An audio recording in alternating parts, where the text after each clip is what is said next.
Hello everybody, welcome to unique study centre.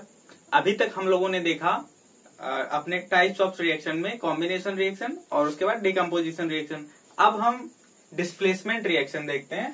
Displacement reaction क्या होता है? The reaction in which an element displaces another element from its solution. तो किसी भी तत्व को जब कोई दूसरा तत्व उसके विलयन में से विस्थापित कर देता है, इसको हम विस्थापन अभिक्रिया बोलते हैं। एग्जाम्पल जैसे हम देखते हैं तो आयरन हम लेते हैं, कॉपर सल्फेट के विलयन में आयरन की जो नेल होती है उसको जब हम डुबोते हैं तो वो, जैसे अभी आपको यहाँ फिगर में दिख रहा है, दो टेस्ट ट्यूब है हमारे पास। एक टेस्ट ट्यूब में जो ब्लू कलर का सॉल्यूशन भरा गया वो कॉपर सल्फेट है, और उस कॉपर सल्फेट में जब लोहे की नेल को डुबोया गया, लोहे की कील को, तो वो ब्राउन रेडिश ब्राउन लाल भूरे कलर का हो जाता है कुछ समय बाद, और जो विलयन का नीला रंग है वो हल्का नीला हो जाता है। तो अब इसमें ऐसा क्यों हो रहा है वो हम देखते हैं। ये विस्थापन अभिक्रिया की वजह से हो रहा है। तो आयरन और फिर कॉपर सल्फेट, जब ये अभिक्रिया पूरी होती है तो वो आयरन सल्फेट बनता है और कॉपर अलग हो जाता है। वही कॉपर जो अलग हुआ वो लोहे की कील के ऊपर जम गया है और इसीलिए वो लाल भूरे रंग का हो गया। अगले फिगर में से दिख रहे हैं दो कीलें। एक पहले जो लोहे की कील थी व्हाइट कलर की दिख रही है हमको, उसके बाद जो लाल कलर की दिख रही है वो उस परख नली, उस टेस्ट ट्यूब में से निकालने के बाद का है। तो यहाँ पे हम देख सकते हैं कि वो आयरन ने कॉपर सल्फेट से कॉपर को डिस्प्लेस कर दिया है। तो ये हमारा डिस्प्लेसमेंट रिएक्शन रहा। जो डार्क ब्लू कलर का कॉपर सल्फेट का सॉल्यूशन है, जो तीसरे वाले फिगर में दिख रहा है, दोनों सॉल्यूशन का कलर डिफरेंट है।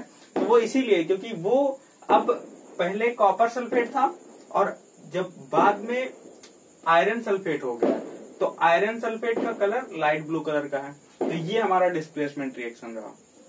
डिस्प्लेसमेंट रिएक्शन के हम कुछ और एग्जाम्पल देखते हैं। जैसे हमारे पास है जिंक प्लस कॉपर सल्फेट।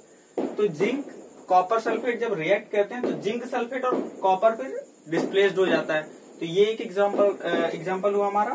फिर लेड और कॉपर क्लोराइड।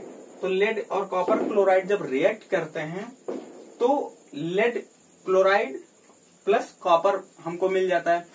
तो यही होता है हमारा डिस्प्लेसमेंट रिएक्शन।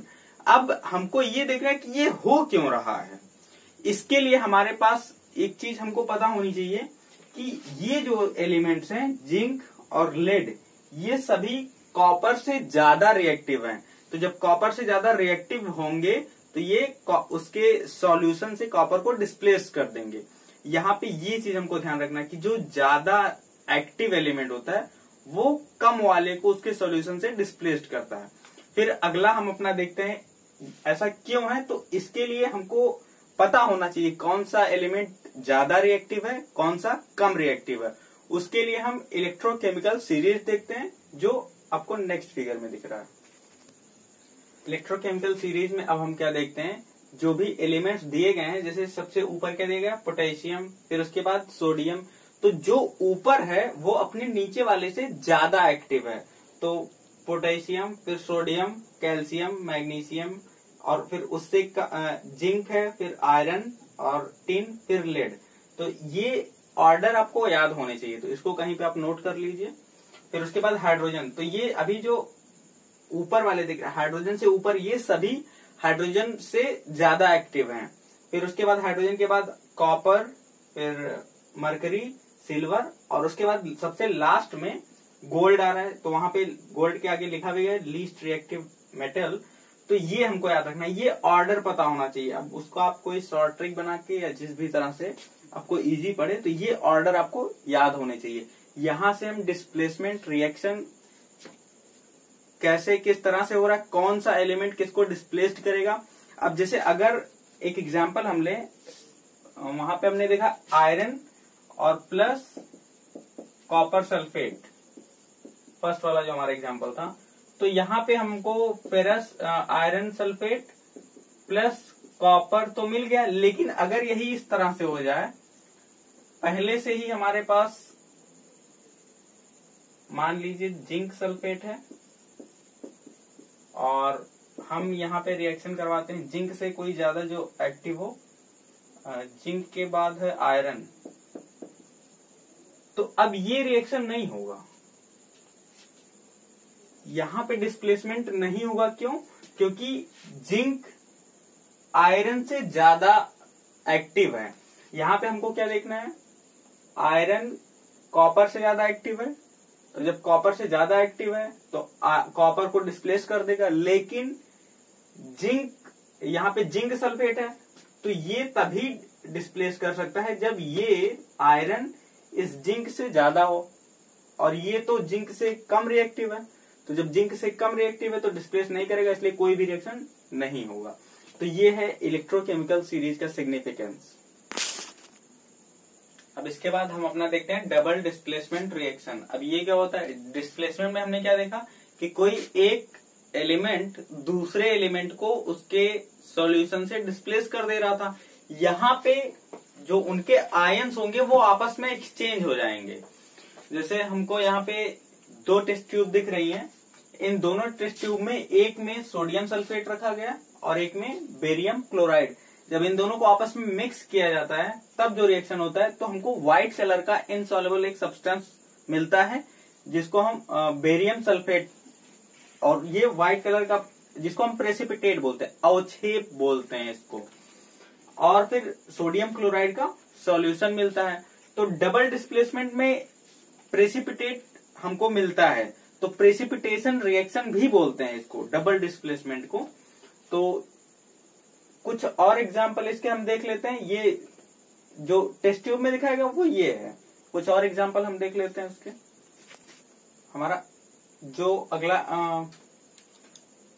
एग्जाम्पल है, जैसे lead nitrate plus potassium iodide, तो जब ये दोनों आपस में रिएक्ट करते हैं तो लेड नाइट्रेट और पोटेशियम ऑक्साइड के आयन्स आपस में, जैसे इसके आयन कौन कौन से हैं, लेड और प्लस NO3, ये +2 -1, और इसके कौन कौन से हैं, पोटेशियम +1 और आयोडाइड -1। तो ये आपस में एक्सचेंज होंगे, मतलब इस लेड ये प्लस है तो ये माइनस के साथ में जाके कंबाइन होगा, और ये वाला इसके साथ में कंबाइन होगा। तो जब लेड आयोडाइड के साथ कंबाइन होगा तो लेड आयोडाइड बनेगा, और फिर ये पोटेशियम और नाइट्रेट ये दोनों आपस में कंबाइन होंगे तो पोटेशियम नाइट्रेट बनेगा। तो ये इसकी मैकेनिज्म होती है, किस तरह से ये फॉर्म होते हैं। ये रहा पूरा हमारा डबल डिस्प्लेसमेंट रिएक्शन। अगला हम अपना देखते हैं रेडॉक्स रिएक्शन। अब रेडॉक्स रिएक्शन क्या होता है, जिसमें ऑक्सीडेशन और रिडक्शन एक साथ होते हैं, उसको हम रेडॉक्स रिएक्शन बोलते हैं। अब रेडॉक्स के ऑक्सीडेशन और रिडक्शन क्या होता है, तो जैसे ऑक्सीडेशन अगर हम देखेंगे तो ऑक्सीजन का, किसी भी एलिमेंट में ऑक्सीजन का ऐड होना ऑक्सीडेशन होता है। रिमूवल ऑफ H2, हाइड्रोजन का निकलना भी ऑक्सीडेशन होता है। या फिर इलेक्ट्रॉन, अगर वो कोई भी एलिमेंट इलेक्ट्रॉन का त्याग कर रहा है, लॉस ऑफ इलेक्ट्रॉन, तो ये भी ऑक्सीडेशन होता है। इसी का जस्ट अपोजिट रिडक्शन होता है, या हम इसको ऑक्सीकरण बोलते हैं और इसको अपचयन बोलते हैं। उसके बाद एडिशन ऑफ हाइड्रोजन, हाइड्रोजन का जुड़ना रिडक्शन होता है। रिमूवल ऑफ O2, ऑक्सीजन का निकलना, ये भी रिडक्शन होता है। गेन ऑफ इलेक्ट्रॉन, इलेक्ट्रॉन ग्रहण करना, ये भी रिडक्शन होता है। इसको हम क्या बोलते हैं, इसको बोलते हैं अपचयन, और ऑक्सीडेशन को हम बोलते हैं ऑक्सीकरण। ये चीज हमको याद रखनी है। एग्जाम्पल, जैसे कॉपर को जब, जैसे फिगर में दिख रहा है, कॉपर का छोटे छोटे कॉपर के टुकड़े होंगे, और उसको जब गर्म किया जाएगा तो वो कॉपर ऑक्साइड बना लेता है। तो कॉपर में, और उसका जो कलर होता है वो चेंज हो जाता है, मतलब ब्राउन से वो काले रंग का हो जाता है। तो जो कॉपर ऑक्साइड होता है वो काले कलर का होता है, इसलिए वो अपना कलर चेंज कर देता है। फिर आगे जब कॉपर ऑक्साइड जो बना, वो जो बाउल में रखा गया है, फिर उससे जब हाइड्रोजन गैस फ्लो की जाती है उसके ऊपर से, तो फिर से वो अपना ब्राउन कलर में आ जाता है। तो जब फिर से ब्राउन कलर में आ गया तो मतलब कॉपर हमको फिर से मिल गया और प्लस वाटर मिल जाता, तो ये रिएक्शन होता है। तो ऑक्सीडेशन का ये एग्जांपल है हमारे पास, और फिगर में जो दिख रहा है, और रिडक्शन का ये है। रेडॉक्स रिएक्शन से जुड़े हुए दो टर्म हमारे पास और आते हैं, रिड्यूसिंग एजेंट और ऑक्सीडाइजिंग एजेंट, मतलब अपचायक और ऑक्सीकारक। तो अब ये क्या होते हैं? The substance which get oxidised in a chemical reaction that is reducing agent, मतलब जो जिसका भी ऑक्सीकरण होता है उसको हम अपचायक बोलते हैं। और यहाँ पे हमारे पास रिड्यूसिंग एजेंट है, the substance which gets reduced in a chemical reaction that is called oxidising agent. तो जिस भी सब्सटेंस का ऑक्सीकरण होता है उसको हम, जिस भी सब्सटेंस का अपचयन होता है उसको हम ऑक्सीकारक बोलते हैं। तो यहाँ पे थोड़ा सा कभी कभी कंफ्यूजन हो जाता है। अपचायक बोलेंगे जिसका ऑक्सीकरण होगा, जिसका ऑक्सीकरण होगा वो अपचायक होगा, और जिसका अपचयन होगा वो ऑक्सीकारक होगा। तो ये रिड्यूसिंग एजेंट और ऑक्सीडाइजिंग एजेंट रहे। हमारा अगला टॉपिक है कोरोजन।